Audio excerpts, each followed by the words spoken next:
Hai să-mi vedeți bradul, cum este el decorat. Cam așa arată bradul. Din vârful steluței până jos. Aici un clopoțel care chiar sună, dar nu cred că se aude.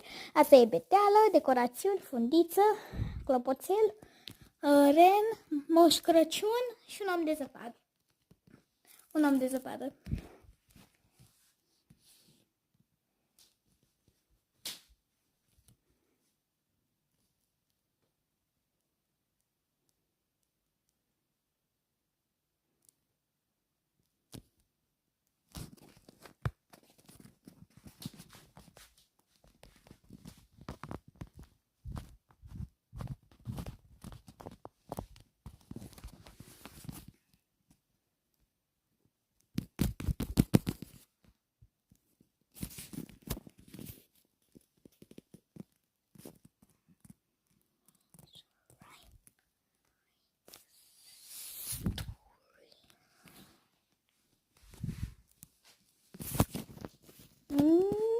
Vedeți imediat bradul aici.